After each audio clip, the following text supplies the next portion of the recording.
They laughed when Zora Washington sat at the piano. Principal Montgomery's joke had worked perfectly. The quiet black girl from the East Side now center stage for everyone's amusement. The scholarship student with thrift store clothes and determined eyes made the perfect target for their mockery.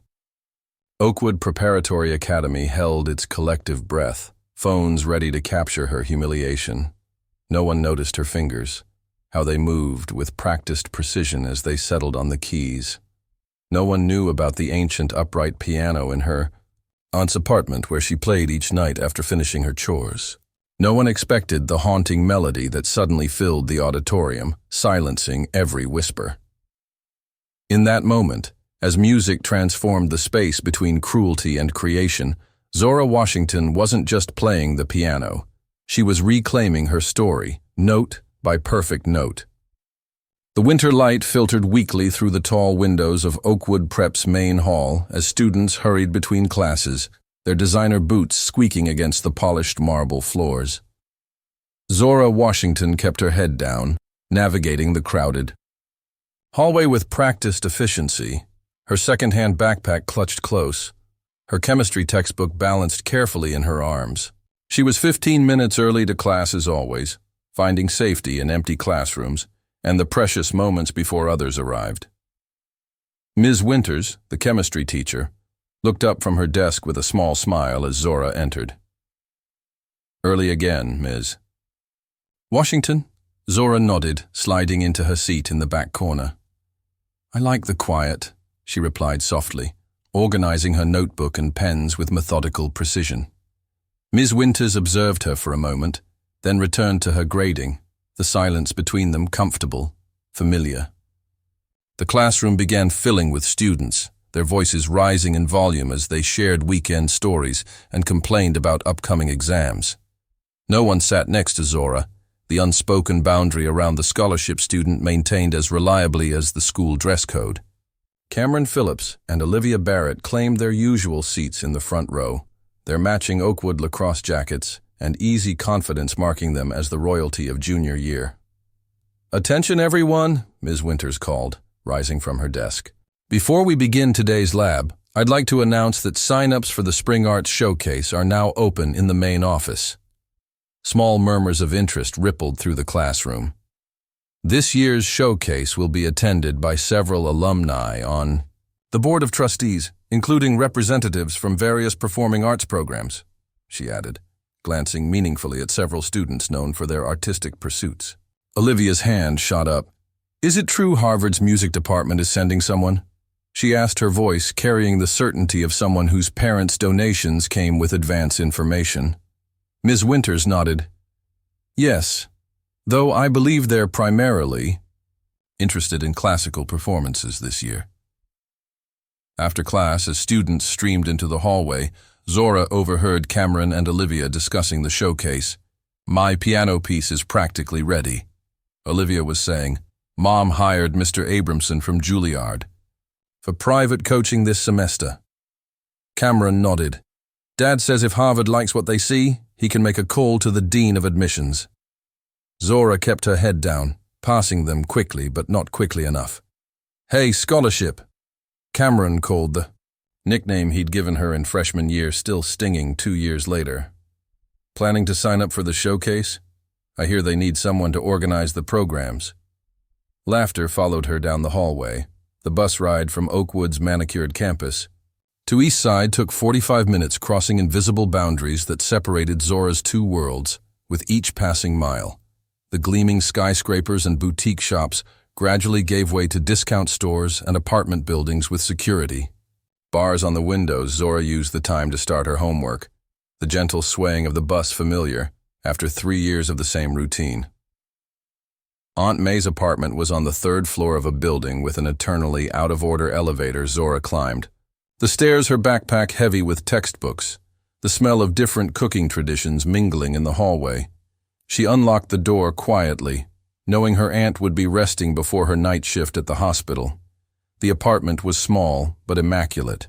The furniture worn but cared for with pride. Zora moved through the living room to the kitchen, setting down her bag and immediately filling a kettle for tea. her after-school ritual unchanged since coming to live with her aunt 6 years ago after her mother's death. In the corner of the living room stood the piano, an old upright with yellowing keys and a finish dulled by decades of use. It had belonged to Zora's grandfather, a jazz musician who had played in clubs across the city in the 1960s. The piano was too heavy and too precious to sell, even during the hardest times. Zora finished her homework at the kitchen table, then prepared a simple dinner, leaving a portion covered in the refrigerator for her aunt, with a small note. Made extra. Chicken, don't forget to eat. Love you. Only then, with her responsibilities completed, did she allow herself to approach the piano. She sat on the bench, her back straight fingers hovering above the keys for a moment, before beginning to play softly enough, not to disturb the neighbors, but with an intensity that transformed the small living room into something larger than itself. She played without sheet music, moving between classical pieces and jazz improvisations that her grandfather had taught. Her mother had taught her before the accident. You play like you're having a conversation with the universe. Her mother used to say Zora could still hear her voice sometimes. When she played, could feel her presence in the music that flowed through her fingers into the weathered keys. When Aunt May emerged from her bedroom, dressed in her hospital scrubs, she paused to listen. "That's beautiful, honey," she said softly, not wanting to break the spell.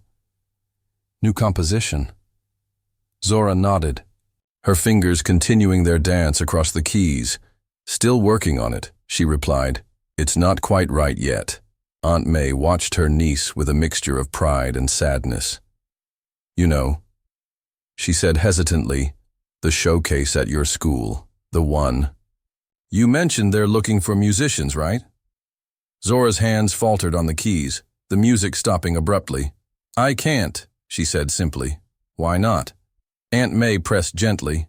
"You're as good as any of those private lesson kids." Zora shook her head. It's not that simple. She couldn't explain how the boundary between her East Side self and her Oakwood self needed to remain intact. How revealing too much of one world to the other felt dangerous, vulnerable.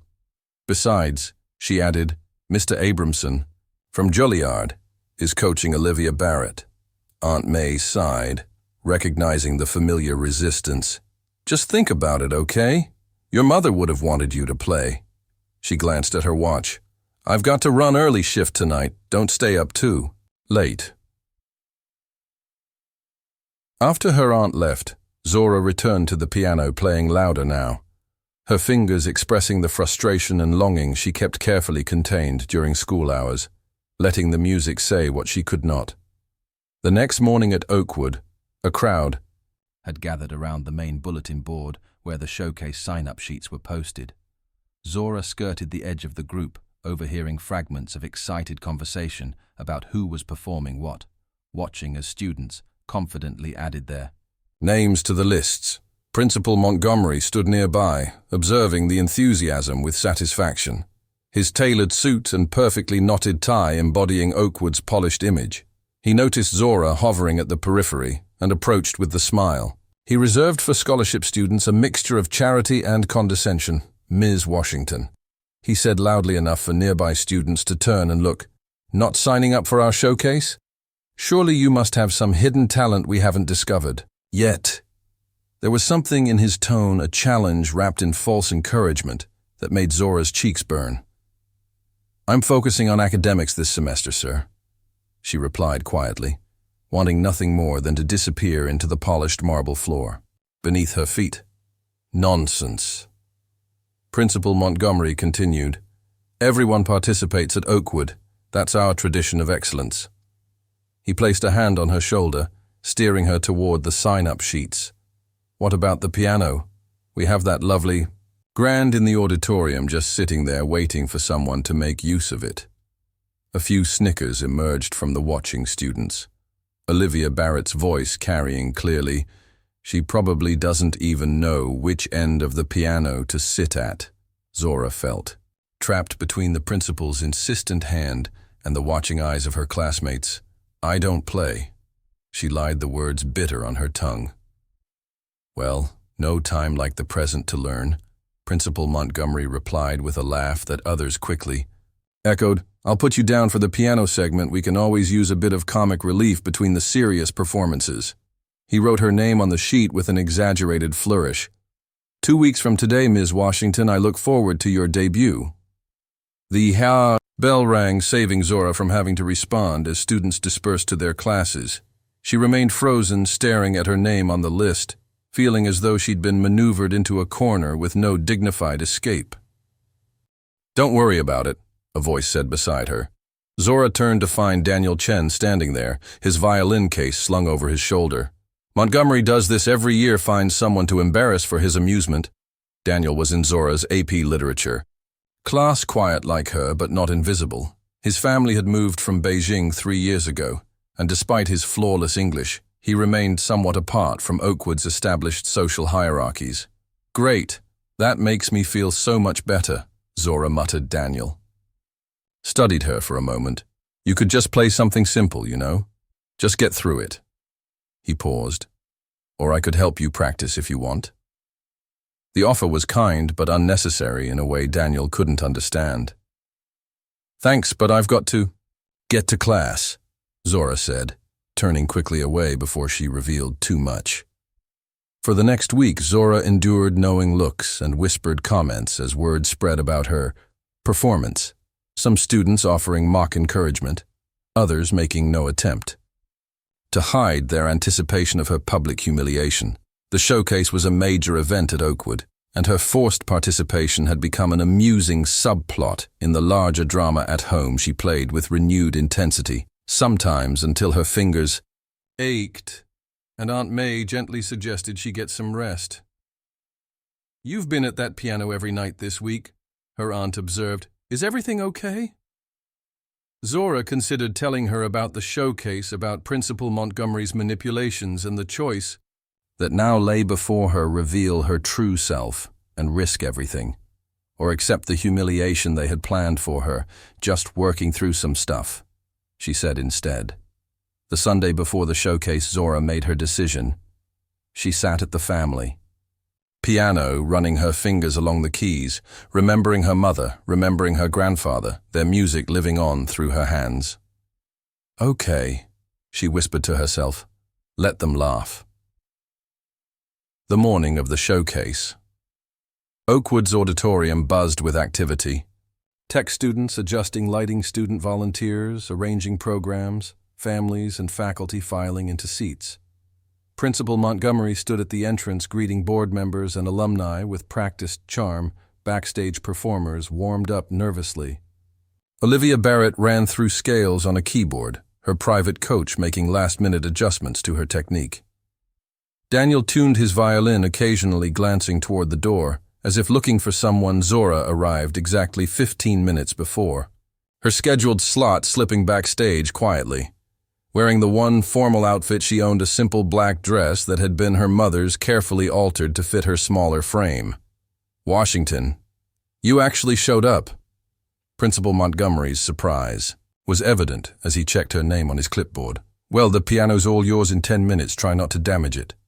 He chuckled, sharing a glance with the music teacher, Mr. Phillips, who smiled thinly. Zora said nothing, taking a seat in the corner. Watching the backstage chaos with calm detachment inside, she felt strangely peaceful. The decision made the path forward clear. At exactly 2:45 p.m., the stage manager approached her. "You're up next," she said, with the efficiency of someone managing a tight schedule. "Mr. Phillips will introduce you. Then you'll have 5 minutes."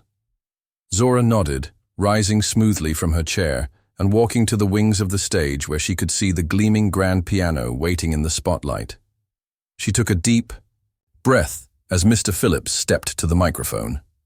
"Next, we have an unusual addition to our program," he announced, his tone carefully neutral. "Zora Washington will be playing the piano." The polite applause contained an undercurrent of anticipation that had nothing to do with music. Zora walked onto the stage, the lights momentarily blinding her, but she moved confidently to the piano. Having memorized its exact position during yesterday's brief orientation, she sat adjusting the bench with practiced ease, her posture automatically conforming to years of her mother's gentle corrections. A ripple of surprise moved through the audience at her obvious familiarity with the instrument. But Zora was no longer aware of them. Her focus narrowed to the keys before her, the music waiting inside her. She placed her hands on the keyboard and began to play. The opening notes of Debussy's Clair de Lune floated into the auditorium, delicate, precise, and deeply emotional. The surprise in the audience was immediate, audible in the collective intake of breath that Zora registered distantly as she lost herself in the music. Her playing was not merely technically proficient, but soulful, filled with a maturity and understanding that transformed the familiar piece into something newly discovered, the gentle crescendos and diminuendos flowing from her fingers with natural grace. In the front row, Principal Montgomery's smile froze his expression, shifting from amused anticipation to confusion, to the dawning realization that his joke had backfired spectacularly beside him. Mr. Phillips leaned forward in his seat, his professional interest clearly piqued. As she completed Debussy's piece without pause, Zora transitioned smoothly into an original composition, something born from late nights at her grandfather's piano. A piece that blended classical structure with jazz harmonies, creating a musical conversation between her two worlds. When she finally lifted her hands from the keyboard, the auditorium remained silent for one breathless moment before erupting into applause, scattered at first, then building as the audience rose to their feet in a spontaneous standing ovation. Zora stood taking a small bow, her face composed, betraying none of the triumph. Surging through her, as she walked off stage, she passed Daniel, who whispered, "That was incredible," and Olivia, whose perfect features had contorted into an expression of stunned disbelief. Backstage, Principal Montgomery weighted his complexion slightly. Flushed, "Ms. Washington," he began, his voice lacking its usual confidence. "I wasn't aware you were so accomplished." The words sounded hollow, an inadequate response to what had just occurred. "There's a lot you don't know about me, sir," Zora replied, meeting his eyes directly for the first time. The remainder of the showcase continued, but the atmosphere had fundamentally shifted, Zora's performance becoming the unexpected highlight that overshadowed even the most polished presentations from Oakwood's established talents. Afterward, as students and families mingled in the reception area, an elegant woman in her 60s approached Zora. "Excuse me," she said, her voice carrying the authority of someone accustomed to attention. "I'm Dr. Eleanor Hargrove from the Harvard School of Music." She extended her hand. "That was quite remarkable, young lady, especially your original composition." Before Zora could respond, Principal Montgomery materialized beside them. "Dr. Hargrove, I see you've met." "Our Zora, one of Oakwood's most promising musicians." His tone suggested a long-standing mentorship that had never existed. Dr. Hargrove raised an eyebrow, clearly noting the sudden change in the principal's attitude. "Indeed," she said dryly. "Though, I wonder why she wasn't featured more prominently in the program." She turned back to Zora. "Tell me, have you had formal training?" "My mother taught me," Zora answered honestly. "She studied at Curtis before I was born." Recognition flickered across Dr. Hargrove's face. "What was your mother's name?" "Josephine Washington." Dr. Hargrove's eyes widened slightly. "Josephine, I remember her remarkable talent." She paused thoughtfully. "She left quite suddenly in her second year." "She had me," Zora explained. "Simply, and made different choices." "Well, her teaching was excellent." Dr. Hargrove reached into her purse, extracting a business card. "I'd like to discuss your future opportunities if you're interested. We have a summer program for exceptional young musicians, full scholarship, of course." As Dr. Hargrove moved away to speak with other students, Zora stood holding the card, feeling the weight of possibilities it represented beside her Aunt May, who had arrived late after her shift squeezed her hand. Wordlessly, Principal Montgomery hovered nearby, clearly recalculating his approach. "Ms. Washington," he began, "I've been thinking our music program could benefit from featuring diverse talents like yours more prominently. Perhaps a special recital. Before the end of term? Zora regarded him steadily. That's very generous, sir, but I'll need to consider my schedule carefully. She turned away from his stammered response, walking with her aunt toward the exit. You were magnificent, Aunt May whispered, fierce pride in her voice. Your mother was watching, I know it. As they reached the doors, Daniel approached the violin case in hand. That was amazing. He said simply, Would you maybe want to play together sometime? I've been working on some pieces. That would sound incredible with piano. Zora smiled, her first genuine smile of the day. I'd like that. In the weeks that followed, Zora's life at Oakwood shifted subtly but profoundly. Mr. Phillips invited her to use the music room for practice during free periods. Teachers who had barely noticed her before now engaged with her ideas in class. Even Olivia Barrett approached her with grudging respect, asking about her practice techniques. Principal Montgomery made frequent mentions of our gifted Zora Washington in school assemblies, claiming credit for discovering her talent, though his eyes slid away whenever they met hers directly. At home, Zora continued playing her grandfather's piano, but with a new openness, no longer hiding this essential part of herself. The boundaries between her worlds becoming more permeable, less threatening. She signed up for Dr. Hargrove's summer program, accepted Daniel's invitation to collaborate, and began composing a new piece about transformation and revelation about the power of being truly seen. The morning announcements 3 weeks after the showcase included an item that made students throughout Oakwood pause and listen. Due to family circumstances, Principal Montgomery will be taking an early retirement, effective immediately. The administrative assistant read from a prepared statement. The Board of Trustees thanks him for his years of service.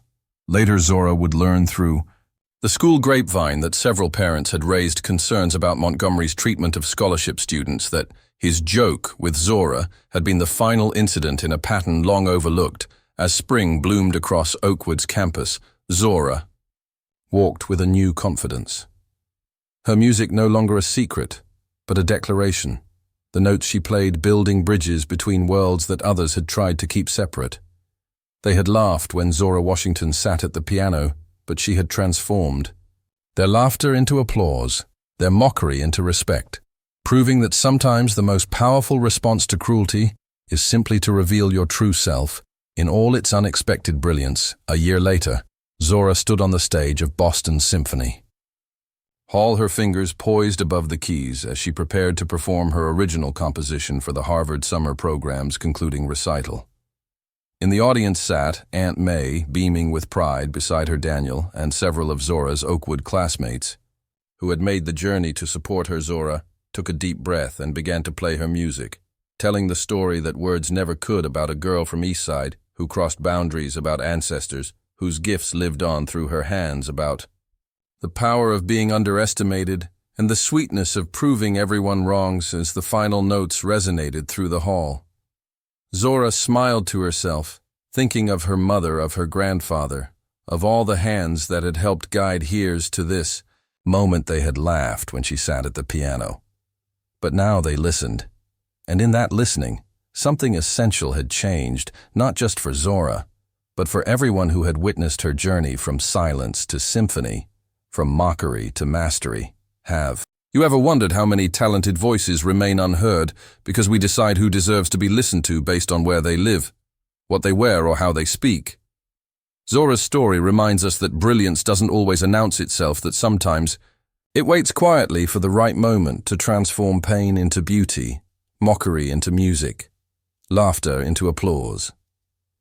If you found this story meaningful, please share it, so we can all remember to look beyond appearances, to listen for the music others might be hiding.